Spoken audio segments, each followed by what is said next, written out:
Procedure না মেনে না বুঝে যেভাবে সংসদ সদস্যরা কথাবার্তা বলে, আমার কাছে মনে হয়েছে এটা একটা পপুলিস্ট একটা অ্যাপ্রোচ, যে শিক্ষার্থীদেরকে নিয়ে পার্লামেন্টে ডিবেট দেখাবে।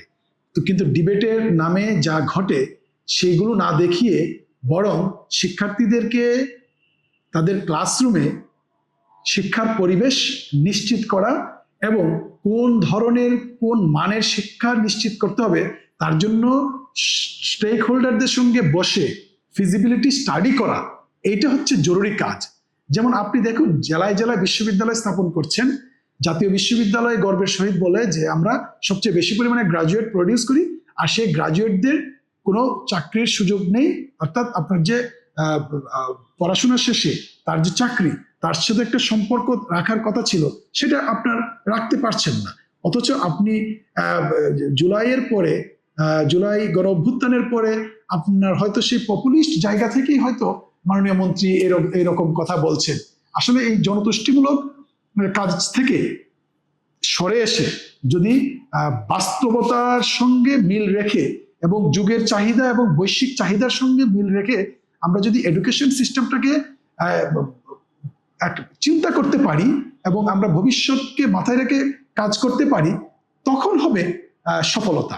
আর যদি মনে হয় যেন না আমি স্ট্যাটাসকো মেনটেন করবো, মানে এই জেলায় জেলায় বিশ্ববিদ্যালয় যারা করেছে তাদেরগুলো আমি অব্যাহত রাখবো, এগুলোকে আমি তো মনে করি যে জেলায় জেলায় থাকার কথা ছিল একটু মানসম্মত টেকনিক্যাল এডুকেশন। অর্থাৎ আমার দেশের যে সমস্ত ছেলেমেয়েরা দেশের বাইরে যাচ্ছে, মিডল ইস্টে যাচ্ছে, তাদের টেকনিক্যাল নলেজ না থাকার কারণে তারা সবচেয়ে লো পেইড ওয়েজ আর্নার হচ্ছে। এটার দায় কার? এটার দায় তো আমাদের সরকারগুলোর দায়। আমি এই জায়গায় যদি জেলায় জেলায় যদি আমি টেকনিক্যাল এডুকেশন আমি প্রয়োজন আমি ম্যানেজমেন্ট হায়ার করতে পারি আমি উন্নত বিশ্ব থেকে, তারপরে দেখবেন যে এটা আপনার কস্ট বেনিফিট অ্যানালাইসিস করে আপনার লাভের অংশটাই বাড়বে। কারণ এই দেশের যে চাহিদা আছে সেই চাহিদাও তারা মেটাতে পারবে টেকনিক্যাল এডুকেশন দিয়ে। আবার আমরা যখন বিদেশে তারা ওভারসিজ জব নিয়ে যাবে, সেই জায়গা থেকেও তারা রিটার্নটা অনেক বেশি আসবে।